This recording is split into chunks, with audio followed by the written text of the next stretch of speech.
मेरे YouTube channel में। तो आज वीडियो में देखेंगे 8 क्लास का इतिहास, शिल्प और उद्योग। इससे जो टर्म 2 में क्वेश्चन पूछा जा सकता है वो सारे क्वेश्चन को यहाँ पे समझेंगे, ठीक है। तो एमसीक्यू तो नहीं आएगा, तो एमसीक्यू हटाते हैं। 3 तरह का क्वेश्चन आएगा, अति लघु और लघु उत्तरीय और दीर्घ उत्तरीय, यानी कि 2 नंबर का क्वेश्चन, 3 नंबर का और 5 नंबर का, ये 3 टाइप का क्वेश्चन आएगा एग्जाम में। तो सबसे पहले 2 मार्क्स का क्वेश्चन देखेंगे कि कैसा कैसा क्वेश्चन बन सकता है। उसके बाद 3 मार्क्स का, उसके बाद 5 मार्क्स का देखेंगे, ठीक है। पूरा वीडियो देखिएगा तो एक भी क्वेश्चन आपसे छूटेगा नहीं, ये गारंटी है। काहे कि जितना हम क्वेश्चन बताएंगे उससे हट करके कोई भी क्वेश्चन पूछने वाला नहीं है, अगर इस चैप्टर से पूछेगा तो, है ना। तो इसी तरह हर चैप्टर का बताएंगे, जितना भी क्वेश्चन पूछा जा सकता है सभी क्वेश्चन को आपको प्रोवाइड करेंगे, आपको बताएंगे।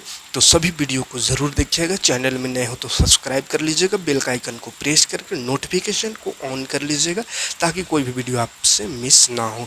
तो चलिए शुरू करते हैं। आज ये पहला क्वेश्चन, 8वीं 18वीं शताब्दी में भारत में बुनाई के प्रमुख केंद्र क्या थे।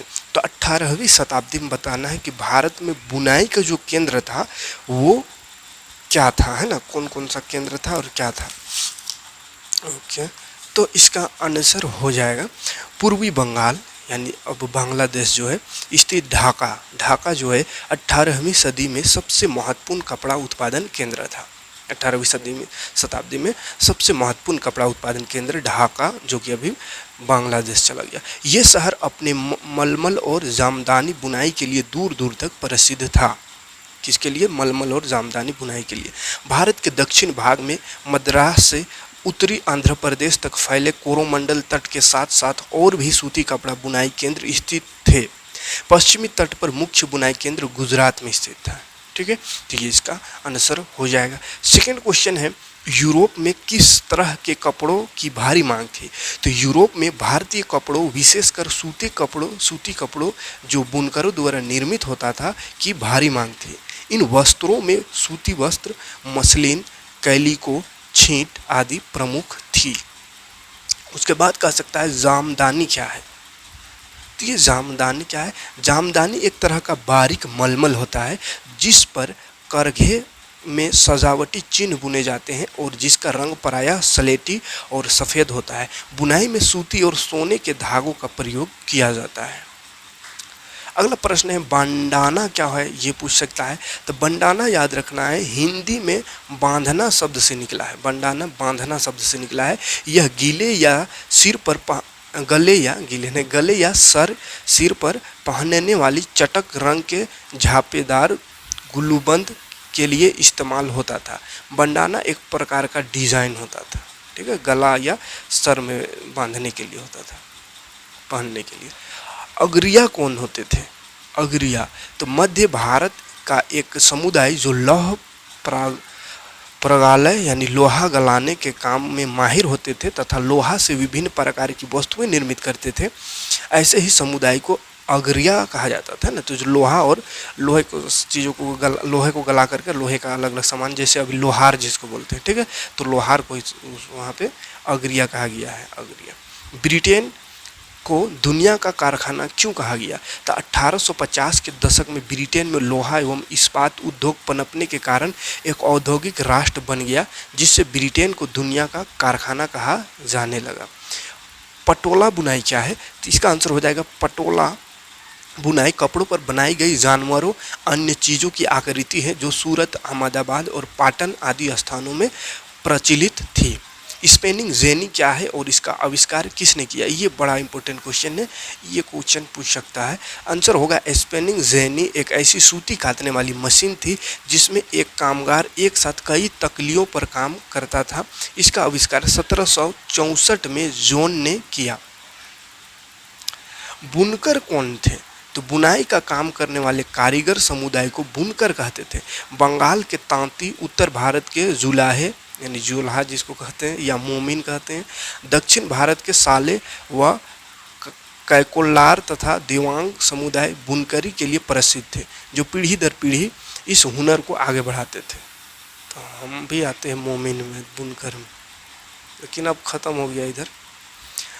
परागलन क्या है? तो धातु को पिघलाने की एक प्रक्रिया है जिसमें चट्टान को बहुत ऊंचे तापमान पर गर्म करके धातु तैयार करने या धातु की बनी चीज़ों को पिघाल कर नई चीज़ बनाई जा सके, तो उसको प्रगलन कहते हैं। तो ये था छोटा क्वेश्चन। थोड़ा सा उससे बड़ा आते हैं, यानी 3 मार्क्स के लिए अगर क्वेश्चन पूछेगा तो ये पूछ सकता है बुनकरों को किन समस्याओं का सामना करना पड़ रहा था। तो इसका आंसर होगा बुनकरों को निम्न समस्याओं का सामना करना पड़ रहा था। क्या क्या? तो इंग्लैंड में बने सूती कपड़ों ने 19वीं सदी की शुरुआत तक भारतीय कपड़ों को अमेरिका, यूरोप और अफ्रीका के परंपरागत बाजार से बाहर कर दिया था। इसकी वजह से भारत के हजारों बुनकर बेरोजगार हो गए। सबसे बड़ी मार बंगाल के बुनकरों पर पड़ी। ब्रिटिश और यूरोपीय कंपनियों ने भारतीय माल खरीदना बंद कर दिए। इन एजेंटों ने तयशुदा आपूर्ति के लिए बुनकरों को पेशगी देना बंद कर दिया था। तो ये सब कारण था।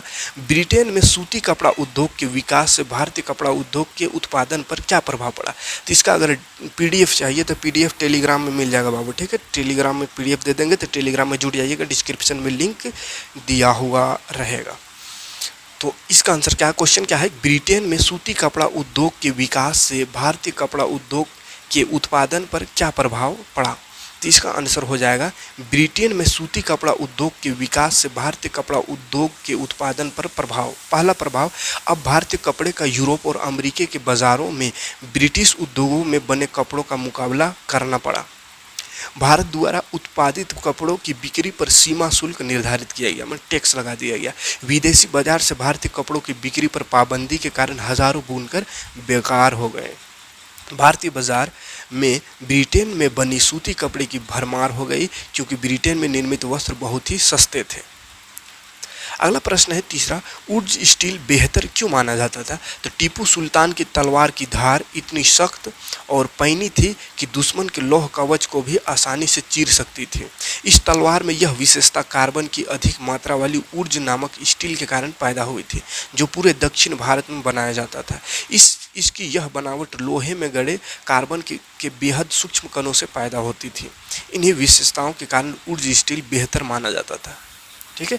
तो उर्ज स्टील क्यों बेहतर माना जाता था, तो ये आंसर इसका लिख सकते हैं। अगला प्रश्न, औद्योगिक क्रांति का सर्वाधिक प्रभाव किन क्षेत्रों पर पड़ा। तो औद्योगिक क्रांति का सर्वाधिक प्रभाव निम्न क्षेत्रों पर पड़ा। औद्योगिक क्रांति ने घरेलू उद्योग धंधों के स्थान पर फैक्ट्री सिस्टम को जन्म दिया। कारखानों में कार्य हाथों के स्थान पर मशीनों से होने लगा और छोटे कारीगरों के स्थान पर पूंजीपति श्रेणी ने ले ली, मतलब जगह उन लोगों ने ले लिया। इस क्रांति से कुटीर उद्योगों का विनाश हो गया, जिससे बहुत सारे मजदूर बेरोजगार हो गए। इस क्रांति से विभिन्न वर्गों के उदय से सामाजिक असंतुलन की स्थिति पैदा हो गई। पूंजीपति वर्ग आर्थिक क्षेत्र में नहीं बल्कि राजनीतिक क्षेत्र में प्रभावी हो गए। श्रमिक वर्ग अब कारखानों में काम करने लगे। उसे कम वेतन, प्रायः 12 से 15 घंटे काम करना पड़ता था। फलतः उनका शोषण बढ़ने लगा, है ना, शोषण बढ़ा। अगला है, टिस्को की स्थापना क्यों की गई थी। तो 19वीं सदी में भारत आमतौर पर ब्रिटेन में बने स्टील का आयात कर रहा था। यहाँ लौह अयस्क व कोयले के विशाल भंडार थे, लेकिन इसे निर्यात किया जाता था। भारत में रेलवे के विस्तार से इस्पात की मांग काफ़ी बढ़ गई थी। इस मांग को पूर्ति और व्यापारिक लाभ को देखते हुए टिस्को की स्थापना की गई। प्रथम विश्व युद्ध की बढ़ती मांग ने इसके विकास को बल दिया। इससे 90% स्टील ब्रिटिश सरकार ही खरीद लेती थी, है ना। तो टिस्को जो टाटा में उसका बात हो रहा है, ठीक है। एचईसी भारी अभियंत्र संयंत्र पर टिप्पणी लिखी। एचईसी हम लोग का जमीन कब्जे हड़प लिया है बाबू, वहीं पे हम लोग का घर था। तो ये एचईसी जो है रांची में, ये इस पर टिप्पणी लिखना है। तो 20वीं शताब्दी के लगभग मध्य में, यानी 1960 आसपास, 1963 में हम लोग का ज़मीन छीनाया था। 20वीं शताब्दी के लगभग मध्य में रांची के हटिया नामक स्थान में भारी अभियंत्र संयंत्र की स्थापना की गई।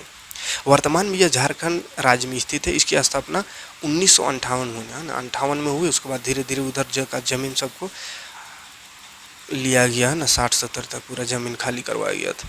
यह भारत का एक सबसे बड़ा समन्वित अभियंत्रण कारखाना था। यह बड़े बड़े एवं भारी पूंजीगत मशीनों का निर्माण करती है, जिसकी आपूर्ति देश एवं विदेश तक की जाती है। देश में उद्योगों के विकास के लिए आवश्यक विशाल एवं पूंजीगत उपकरण उपलब्ध कराने में इस संयंत्र का महत्वपूर्ण योगदान रहा है। उर्ज स्टील का निर्माण कैसे होता है। था। कैसे होता था? तो देखिए, ऊर्ज स्टूल मैसूर की प्रगलन भट्टियों में तैयार होता था। इन भट्टियों में लोहे को काठ कोयला के साथ मिलाकर मिट्टी की छोटी छोटी हांडियों में रखकर तापमान को नियंत्रित करते हुए प्रगालक इस्पात की सिल्ली तैयार करते थे। इस विधि से तैयार स्टील को ऊर्ज स्टील की संज्ञा दी गई। अगला क्वेश्चन देखते हैं, लॉन्ग क्वेश्चन, जो कि 5 नंबर के लिए रह सकता है। भारतीय कपड़े विश्व भर में क्यों प्रसिद्ध थे? तो इसका आंसर हो जाएगा, बंगाल पर अंग्रेजों की विजय से पहले 1750 के आसपास भारत पूरी दुनिया में कपड़ा उत्पादन के क्षेत्र में अन्य देशों से काफ़ी आगे निकल चुका था। भारतीय कपड़े लंबे समय से अपनी गुणवत्ता और बारीक कारीगरी के लिए दुनिया भर में मशहूर थे। दक्षिण पूर्वी, पश्चिमी एवं मध्य एशिया में इन कपड़ों की भारी मांग थी। 16वीं शताब्दी से यूरोप की व्यापारिक कंपनियां अपने देश में बेचने के लिए भारतीय कपड़े खरीदने लगी थी। यूरोप के व्यापारियों ने भारत से आया बारीक सूती कपड़ा सबसे पहले मौजूदा इराक के मौसूल शहर में अरब के व्यापारियों के पास देखा था। इसी आधार पर वे बारीक बुनाई वाले सभी कपड़ों को मसलिन कहने लगे। जल्द ही यह शब्द प्रचलित हो गया। मसालों की तलाश में जब पुर्तगाली पहली बार भारत आए तो उन्होंने दक्षिण पश्चिमी भारत में केरल के तट पर कालीकट में डेरा डाला। यहाँ से वे मसालों का साथ साथ सूती कपड़े भी लेते गए। कालीकट से निकले शब्दों को कैकिलो कहने लगे। बाद में हर तरह के सूती कपड़े को कैलिको ही कहा जाने लगा। ऐसे बहुत सारे शब्द जो विदेशी बाजारों में भारतीय कपड़ों की लोकप्रियता की कहानी कहते हैं। तो उतना ज़्यादा लोकप्रिय था, लेकिन फिर अंग्रेजों ने आया और सब खत्म कर दिया। औद्योगिक क्रांति ने भारतीय कुटीर उद्योग को किस प्रकार प्रभावित किया? तो औद्योगिक क्रांति के फलस्वरूप ब्रिटेन में सूती कपड़ा उद्योग के विकास से भारतीय कपड़ा उत्पादन पर कई तरह के असर पड़े। पहला, भारतीय कपड़े को यूरोप और अमेरिका के बाज़ारों में ब्रिटिश उद्योगों में बने कपड़ों से मुकाबला करना पड़ता था। और दूसरा, भारत से इंग्लैंड को कपड़ों का निर्यात मुश्किल होता जा रहा था, क्योंकि ब्रिटिश सरकार ने भारत से आने वाले कपड़ों पर भारी मात्रा में सीमा शुल्क लगा दी थी, है ना, बॉर्डर टैक्स। परेशान बुनकरों ने मदद के लिए कई बार सरकार से गुहार लगाई, लेकिन परेशानी अभी और भी बढ़ने वाली थी। 1830 के दशक तक भारतीय बाजार ब्रिटेन में बने सूती कपड़ों से पट गए। इसके पश्चात 1880 के दशक तक स्थिति यह हो गई कि भारत के लोग जितने सूती कपड़ा पहनते थे उसमें से 2/3 ब्रिटेन का बना होता था। यानी दूसरा देश तो निर्यात करना छोड़, भारत ही दूसरे देश का ब्रिटेन का कपड़ा पहनने लगा। इससे न केवल बुनकरों बल्कि सूती काटने वाले की भी हालात खराब हो गए। जो लाखों ग्रामीण महिलाएं सूती काटकर अपनी आजीविका चला रही थी वे बेरोजगार हो गए। टिस्को की स्थापना कैसे की गई थी उसको वर्णन करना है। तो टिस्को वही जमशेदजी टाटा भारत के बड़ा लौह एवं इस्पात कारखाना लगाने के लिए अपनी संपत्ति का बड़ा भाग खर्च करने को तैयार थे, लेकिन इसके लिए पहली शर्त यह थी कि उम्दा लौह अयस्क भंडारों का पता लगा लिया जाए। एक दिन कई घंटों तक जंगल में खाक छानने के बाद वेल्ड और दोराबाजी एक छोटे से गांव में जा पहुंचे। वहां उन्होंने देखा कि कुछ स्त्री पुरुष टोकरियों में भरकर लौह अयस्क ले जा रहे हैं। ये अगरिया समुदाय के लोग थे। जब उसने पूछा कि वे अयस्क कहां से लाए हैं, तो उन्होंने दूर स्थित एक पहाड़ी की तरफ उंगली उठा दी। वेल्ड और दोराबाजी घने जंगलों से होते हुए काफ़ी देर बाद उस पहाड़ी पर जा पहुंचे। पहाड़ी का अध्ययन करने के बाद वेल्ड ने बताया कि उन्हें जिस चीज़ की तलाश थी वह मिल चुकी है। रजहारा पहाड़ियाँ दुनिया के सबसे बेहतरीन लौह अयस्क भंडारों में से एक थी, लेकिन यहाँ एक परेशानी थी। यह सूखा इलाका था और कारखाना चलाने के लिए आसपास कहीं पानी नहीं था। लिहाजा कारखाना लगाने के लिए सही जगह के बारे में टाटा की तलाश जारी रही। अगरिया समुदाय के लोगों ने ही लौह अयस्क एक और स्रोत तलाश करने में मदद की। लौह अयस्क की और एक स्रोत तलाश करने में मदद की लोग, जहाँ से बाद में भिलाई स्टील संयंत्र को अयस्क की आपूर्ति की गई। कुछ साल बाद स्वर्ण रेखा नदी के तट पर बहुत सारा जंगल साफ करके फैक्ट्री और एक औद्योगिक शहर बसाने के लिए जगह बनाई गई। इस शहर को जमशेदपुर का नाम दिया गया। इस स्थान पर लौह अयस्क भंडारों के निकट ही पानी भी उपलब्ध था। यहाँ TISCO Tata iron and steel company की स्थापना हुई, जिसमें 1912 से स्टील का उत्पादन होने लगा। ठीक है, तो ये कहानी है टाटा स्टील की। अगला प्रश्न है 19वीं सदी में भारतीय लौह परगलन उद्योग का पतन क्यों हुआ। तो 19वीं सदी में भारतीय लौह परगलन उद्योग के पतन का निम्नलिखित कारण थे। तो वन कानूनों में आए बदलाव से लौह परगलन उद्योग में लगे समुदायों के रोजगार में कमी आई। लोहा गलाने के लिए आरक्षित वनों से लकड़ी की कमी से कोयला प्राप्ति में ह्रास आया। अगरिया समुदाय को भट्टी चलाने हेतु वन विभाग को भारी कर चुकाना पड़ा था, है ना। मतलब जंगल वन काटने से रोक दिया गया, तो जलाने के लिए गलाने के लिए तो लकड़ी का ज़रूरत है, और कोयला निकालने के लिए भी वहाँ पे जंगल काट के उसको हटाना पड़ता था। ये सब कारण था। लौह एवं इस्पात उद्योग की स्थापना से आयातित लोहे का इस्तेमाल होने लगा, और क्या होने लगा, अब धीरे धीरे बड़ा बड़ा फैक्ट्री में जो लोहा बनता था वो सब पे इस्तेमाल होने लगा, है ना। स्थानीय प्रगालकों द्वारा बनाए लोहे का मांग कम होने लगी। अभी जो स्थानीय प्रगालक जो थे, यानी जो गांव घर में बनाते थे अपने से ला करके लोहा या इसको, तो उनका लोहा का मांग कम होने लगा, क्योंकि फैक्ट्री में बनने लगा अच्छा लोहा, है ना। भारतीय सूती कपड़ा मिलों के उदय एवं विकास पर एक संक्षिप्त टिप्पणी लिखे। तो ये लास्ट क्वेश्चन है, देखिए। भारत में सूती कपड़ा मिल की स्थापना सर्वप्रथम 1854 ईस्वी में मुंबई में हुआ। यह कताई मिल थी। कच्चे कपास के निर्यात के लिए मुंबई एक महत्वपूर्ण बंदरगाह था। यहाँ कपास की खेती के लिए काली मिट्टी की विशाल पट्टी उपलब्ध थी, जिससे कपड़ा मिलों के लिए कच्चा माल आसानी से प्राप्त होने लगा। 1990 तक बम्बई में 84 कपड़ा मिलों की स्थापना हो चुकी थी, जिसमें पारसी और गुजराती व्यापारियों ने चीन के साथ व्यापार कर काफ़ी धन अर्जित किया। इसी दौरान अहमदाबाद में भी कपड़ा मिलों की स्थापना हुई, जिस कारण मजदूरों, काश्तकारों, दस्तकारों और खेतीहर कामगारों की मांग मिलों में होने लगी। प्रारंभिक दौर में इन कपड़ा कारखानों को कुछ समस्याओं से भी जूझना पड़ा। ब्रिटेन से आयातित सूती कपड़ा जो सस्ते थे के साथ मुकाबला करना पड़ा। भारत में निर्मित कपड़े के व्यापार पर भी असर पड़ा, क्योंकि जिन देशों में निर्मित माल भेजा जाता था वहाँ की सरकारों ने आयातित वस्तुओं पर सीमा शुल्क लगा दिया, जिससे वहाँ वस्तुओं की दाम में वृद्धि हो गई। लेकिन प्रथम विश्व युद्ध के दौरान भारतीय कपड़ों की मांग में वृद्धि हुई, ताकि सैनिक ज़रूरतों को पूरा किया जा सके। अतः उत्पादन में वृद्धि की मांग भी बढ़ी। इस प्रकार भारत में कपड़ा मिलों का उत्तरोत्तर वृद्धि हुई इस दौरान, ठीक।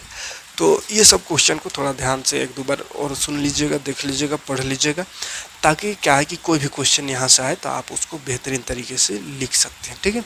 तो मिलते हैं नेक्स्ट वीडियो में, नेक्स्ट कोई सब्जेक्ट, नेक्स्ट कोई क्लास, नेक्स्ट कोई वीडियो लेकर। Thanks for watching.